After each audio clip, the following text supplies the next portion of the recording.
두산에너빌리티 주주분들 안녕하세요. 주식발전소의 백소장입니다. 두산에너빌리티가 어제 추가적인 고가 경신을 해줬고요. 오늘도 그 고가권을 유지하면서 견조한 흐름을 이어가고 있습니다. 오늘 같은 경우는 이제 반도체라든지 2차전지 자동차 쪽으로 굉장히 강세가 좀 나와주면서 수급 쏠림이 있었기 때문에 그동안 강세를 보여줬던 원전이라든지 아니면 로봇이라든지 뭐 이런 섹터들에서 크게 수급이 일어나면서 매수가 나오진 않았거든요. 오히려 좀 눌리는 경우도 많았는데 지금 두산에너빌리티 주가를 보시면 0.481% 왔다 갔다 하고 있습니다.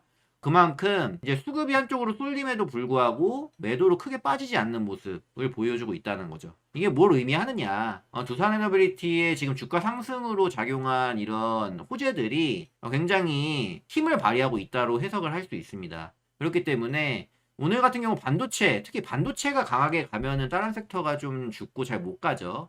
이제 반도체가 좀 조정을 주는 타이밍이 온다 가면은 다시금 이런 원전주, 원전 대장주 두산에너빌리티도 상승세를 다시 뿜어낼 수 있을 거라고 저는 보고 있습니다.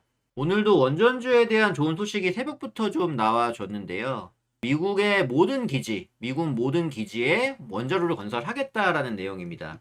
미국 정부가 모든 해외 미군 기지에 소형 모듈 원자로 SMR을 도입하기로 결정을 했습니다. 이거는 에너지 자립을 위한 전략의 일환으로 군사작전의 효율을 좀 높이기 위한 조치라고 하는데요.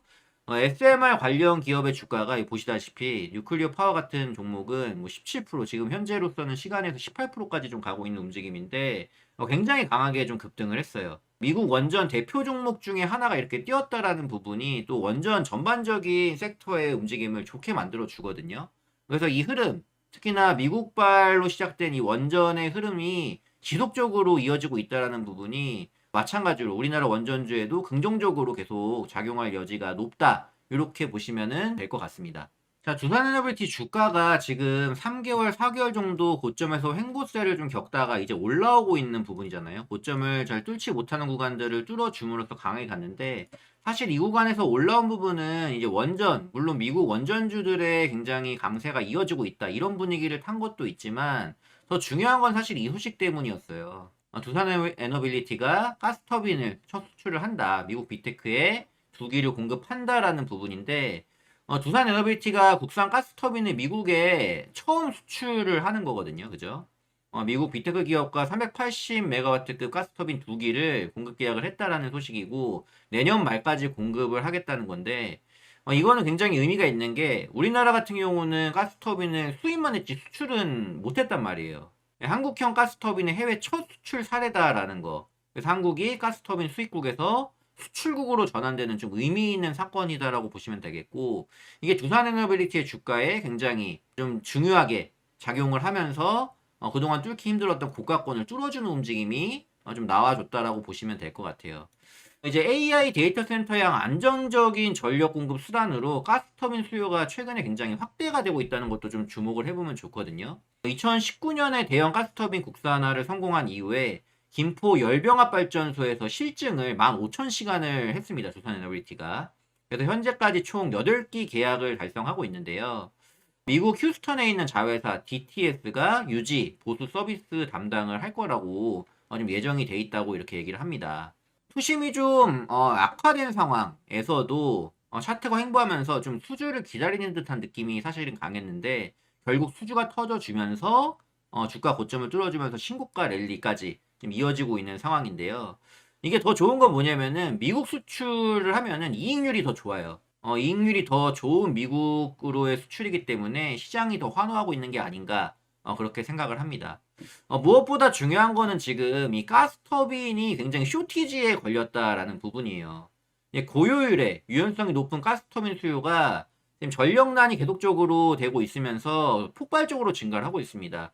제가 지난 영상에서도 얘기 드렸지만 이 가스터빈은 전 세계적으로 사실상 GE라든지 지멘스라든지 미쯔비시 이런 3사가 전체 시장의 한 70% 수준을 차지하는 독과점 형태를 좀 보이고 있는데 뭐 4위가 두산에너빌리티죠. 근데 이제 데이터 센터 AI 전기화로 인해 가지고 전력 수요가 다시 성장세로 전환을 하게 되면서 가스터빈, 특히나 이제 복합 발전이라든지 빠른 증설이 가능한 소형 중형 유닛에 대한 수요가 굉장히 늘고 있어요. 근데 뭐가 문제라고 했죠? 제조 납기 병목, 요게 문제라고 했습니다. 제조를 하고 납기를 맞추는 게 계속적으로 미뤄지는 거야. 계속 밀리는 거죠. 그러다 보니까 비용 상승이 들고 또 수급 리스크도 만들고 그러다 보니 어떻게 됩니까? 공급이 수요를 따라가지 못하는 상황이 된다. 이런 부분들 특히나 이제 GE라든지 지멘스라든지 미쯔비시 같은 경우는 이제 호황일 때 뭐 더 이제 증설하고 뭔가 해가지고 이렇게 더 벌 생각을 하는 게 아니라 반대예요. 안정, 성장보다는 절제 뭐 이런 쪽을 택하면서 증설의 보수적인 상황입니다. 이런 부분들이 가스터빈의 쇼티지가 발생하게 되는 원인이 되고 있고 뭐 한 번 주문하면은 대형 가스터빈 같은 경우는 어떻습니까? 5년 정도까지 기다려야 된다는 뭐 이런 딜레이 현상이 지금 계속 나오고 있기 때문에 근데 이런 가스터빈 쇼티지에 대한 우려가 계속적으로 좀 나오고 있는 와중에 딱 뭐가 나왔어요? 두에빌의 가스터빈 첫 수출 요게 나와줬다라는 부분입니다. 자, 두산 에너빌리티의 주가 흐름을 다시 한번 보면요. 그동안 거의 한 4개월 동안 굉장히 횡보를 보이면서 고점권에서 추가로 가지 못하고 동력을 잃는 거 아니야 걱정하시는 분도 있었지만 다시금 이 가스터빈 이슈가 나와주면서 이 고가권을 뚫는 계기가 됐다라는 거예요. 지금은 이 흐름이 나와주면서 월봉상에서도 7만원권에서 지금 저항을 받는 모습에서 추가적으로 7만원대를 이제 강하게 돌파해줬기 때문에 앞으로는 어때요? 이 8만원에서 좀 밀리더라도 7만원권이 오히려 지지력을 발휘하는 구간이 될 수 있습니다. 앞전에서도 이제 고점을 좀 형성했던 기간이야 오래 지났지만 고점 형성했던 기간이 7만원권 구간이었는데 이 구간대를 돌파를 강하게 해줬다라는 건 굉장히 의미가 있고요. 거래량도 보시면 뭐 예전의 거래량이 아니죠. 그렇기 때문에 이런 부분들이 계속적으로 추세가 살아있음을 보여주는 거고 지금 이 흐름이 계속적으로 유지가 된다면 어떻게 추세를 타고서 더 갈 수 있는 여지가 있다로 보셔야 됩니다. 더군다나 같이 보셔야 될 게 지금 수급이에요, 여러분들. 이 수급적인 부분들을 좀 보게 되시면은 외국인 수급이 지금 굉장히 많이 들어오고 있다라는 부분들. 특히나 10월 10일이라든지 그죠? 어제 같은 경우도 외국인도 많이 들어오고 기관까지도 같이 들어오면서 뭐 팔 때는 조금 덜 팔고요. 살 때는 더 많이 사주고 그냥 이게 수급이 굉장히 쏠리고 있다, 몰리고 있다라는 거죠. 지금 코스피 같은 경우는 굉장히 외국인 수급이 중요하죠. 왜 중요합니까? 외국인 수급이 많이 사줄수록 지수가 올라갈 수 있는 구조. 특히나 코스피가 상승했던 기간에서는 외국인이 매수세가 들어와줘야지만 주가가 올라갔죠. 지수가 올라갔습니다. 외국인이 참여를 안 하면요, 못 올라가요. 근데 그런 와중에 외국인들도 좋은 종목을 살 거 아니에요. 우리 두산에너빌리티 좋은 종목 아니겠습니까? 그러다 보니까 대량 매수세가 들어오게 됐고 그 힘으로 지금 같이 끌어올려지고 있는 단계다. 지금 코스피 제가 항상 얘기드리지만 4천 지금 4천이 얼마 안 남았습니다. 4,000포인트가 벌써 3,750이기 때문에 한 250포인트 정도만 올리면 제가 지난번에도 얘기 드렸다시피 10월달 11월 안에 갈 수 있는 수치예요. 충분히. 그러기 때문에 그 와중에 또 두산에너비티가 지금 시장에 굉장히 관심을 받으면서 실시간 종목 순위에도 굉장히 자주 오르내리고 있잖아요. 근데 그게 이제 단순히 개인의 매수 물량이 아니라 이런 외국인 기관, 메이저 수급들의 매수 물량이 집결해서 올려주고 있다라는 거. 이런 흐름들이 된다라고 하면은 어떻게 주도주의 흐름이기 때문에 추세 대응을 하셔야 된다. 이 부분을 꼭 기억을 하시면은 좋을 것 같아요. 추세대로 어떻게 주봉 추세 보시면서 일단 주봉 5주선 있죠. 빨간색 가는 선 5주선을 타고 가는 흐름이면은 일단은 홀딩인 거예요. 홀딩. 그죠? 추세 대응을 할 때는 일봉 보고 대응하기보다 주봉, 월봉 보고 대응하시라 얘기를 하는데 기본적으로 또 월봉은 너무 기니까 주봉을 보고 대응하시면 굉장히 좋습니다. 5주선을 타고 가주는 흐름이라면 이 종목은 더 간다를 해야 되는 종목이 된 거죠. 게다가 지금 업황 설명드렸다시피 나쁜 부분이 없어요, 여러분들. 그죠? 가스터빈 쇼티지에 미국 최초 가스터빈 최초 수출을 했죠. 게다가 이제 미국 수출 마진은 좋은 편이기 때문에 또 기대가 되는 부분이 있죠. 수급 면에서도 외인 기관들이 계속 사주고 있죠. 그죠? 그러다 보니까 고점권 눌린 종목들도 많이 있지만 이 종목 같은 경우는 더 간다. 2차 파동을 지금 나타내는 움직임이 나와주고 있기 때문에 굉장히 좋은 흐름이다.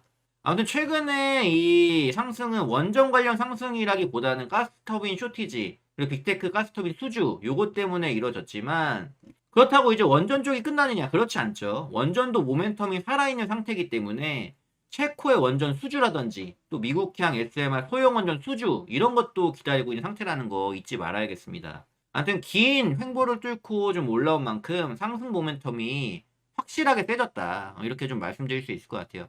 그래서 두산에너빌리티 주주분들은 지금 이 종목을 들고 계신다면은 꼭 잡고 절대로 저번에도 제가 이틀 전 방송에서 두산에너빌리티 꼭 가져가야 된다 얘기를 드렸는데 지금도 마찬가지입니다. 목표가를 정하지 마세요. 이 종목은.